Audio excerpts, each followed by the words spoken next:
पुरी धाम, जहां भगवान जगन्नाथ का भव्य मंदिर स्थित है, अनगिनत भक्तों की आस्था का केंद्र है। इस पवित्र भूमि में अनेक भक्तों ने जन्म लिया, जिन्होंने प्रेम और श्रद्धा से भगवान को अपने हृदय में बसाया। आज हम आपको ऐसी ही एक भक्त बेला की कथा सुनाने जा रहे हैं, जिसकी भक्ति इतनी निश्चल और गहरी थी कि स्वयं भगवान जगन्नाथ उसके प्रेम में बंध गए। यह कथा हमें यह सिखाती है कि भगवान सिर्फ बड़े बड़े यज्ञ, व्रत या तपस्या से नहीं, बल्कि सच्चे मन से की गई भक्ति से प्रसन्न होते हैं। तो आइए इस सुंदर कथा को विस्तार से सुनते हैं। बहुत समय पहले उड़ीसा के जगन्नाथपुरी में एक छोटी सी झोपड़ी में एक गरीब ब्राह्मण परिवार रहता था। इस परिवार में एक लड़की थी, जिसका नाम बेला था। बेला का हृदय भगवान की भक्ति में रमा हुआ था। उसे संत जयदेव द्वारा रचित गीत गोविंदम के पद बहुत प्रिय थे। जब भी उसे समय मिलता, वह इन मधुर पदों को गाने लगती और भगवान जगन्नाथ का स्मरण करती। बेला दिन भर घर के कामों में लगी रहती।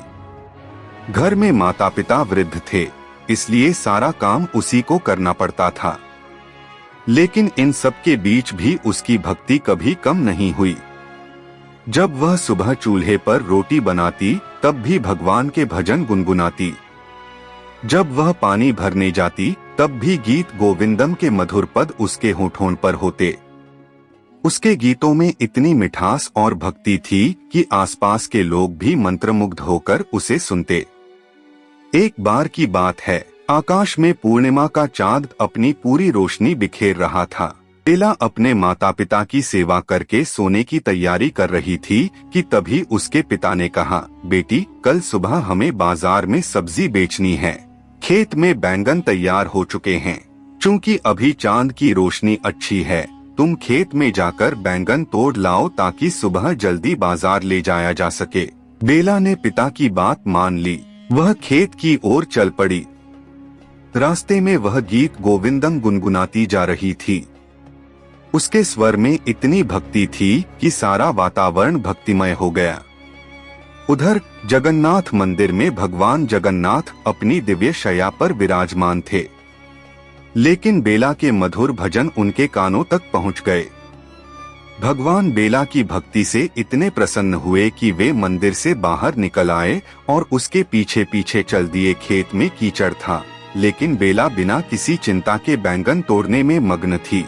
वह पूरी तरह भगवान के प्रेम में डूबी हुई थी और गीत गाती जा रही थी। भगवान जगन्नाथ भी बेला की भक्ति से मोहित होकर उसके पीछे पीछे चल रहे थे। लेकिन खेत में जगह जगह कीचड़ था। बेला अपनी साड़ी का ध्यान नहीं रख रही थी, इसलिए भगवान ने उसकी साड़ी को पकड़ लिया ताकि वह गंदी न हो। भगवान को इस दौरान अपने वस्त्रों की भी चिंता नहीं रही। जब वे झाड़ियों और बैंगन के पौधों के बीच से गुजरे, तो उनका पीतांबर फट गया और कीचड़ में सने उनके चरण कमल गंदे हो गए। लेकिन भगवान को इसकी कोई चिंता नहीं थी।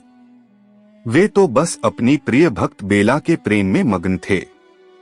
कुछ देर बाद बेला ने सारे बैंगन इकट्ठा किए और घर लौट आई। भगवान भी मुस्कुराते हुए मंदिर की ओर वापस चले गए।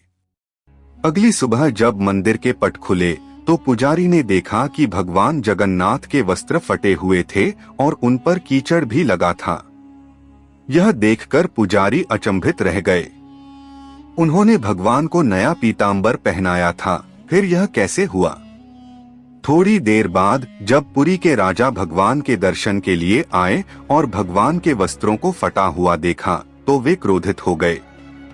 उन्होंने पुजारी से पूछा, यह क्या है? मैंने भगवान को नया पीतांबर भेंट किया था, फिर यह पुराना और फटा हुआ वस्त्र क्यों पहनाया गया? पुजारी ने विनम्रता से कहा, महाराज, मैंने तो भगवान को नया पीतांबर ही पहनाया था। मुझे नहीं पता यह कैसे हुआ। राजा को पुजारी की बात पर विश्वास नहीं हुआ। उन्होंने क्रोधित होकर पुजारी को कारागार में डलवा दिया। रात को जब राजा सोने गए, तो भगवान जगन्नाथ उनके स्वप्न में प्रकट हुए। भगवान ने कहा, राजन, पुजारी निर्दोष है, उसने मुझे नया पीतांबर ही पहनाया था। लेकिन मैं अपनी प्यारी भक्त बेला की भक्ति से मोहित होकर रात को खेत में चला गया था। वह अपने प्रेम में डूबी हुई गीत गा रही थी और मैं उसे सुनने के लिए उसके पीछे पीछे घूम रहा था। उसी दौरान मेरा पीतांबर झाड़ियों में फंसकर फट गया।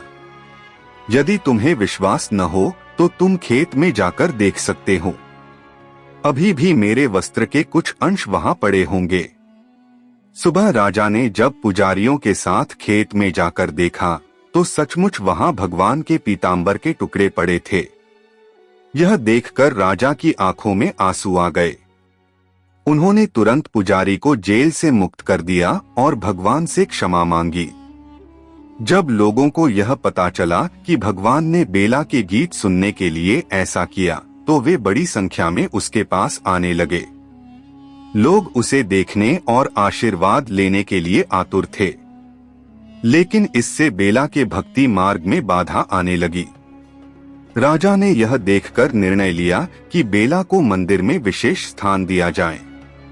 उन्होंने आदेश दिया कि बेला मंगला आरती के समय मंदिर में गीत गोविंदम गाएगी। अब बेला पूरी तरह भगवान की सेवा में रम गई। समय बीतता गया और जब बेला के जीवन का अंतिम समय आया तो उसने भगवान जगन्नाथ का ध्यान किया और परमधाम को प्रस्थान कर गई। यह कथा हमें सिखाती है कि भगवान केवल भव्य यज्ञों और व्रतों से प्रसन्न नहीं होते, बल्कि सच्ची भक्ति से भी वे अपने भक्तों के पास दौड़े चले आते हैं। बेला जैसी सरल, निष्कपट और प्रेम से भरी भक्ति ही भगवान को प्रिय होती है। राधे राधे। यदि आपको यह कथा पसंद आई हो तो हमारे चैनल को सब्सक्राइब करें, वीडियो को लाइक करें और अपने श्रद्धालु मित्रों के साथ शेयर करें। धन्यवाद।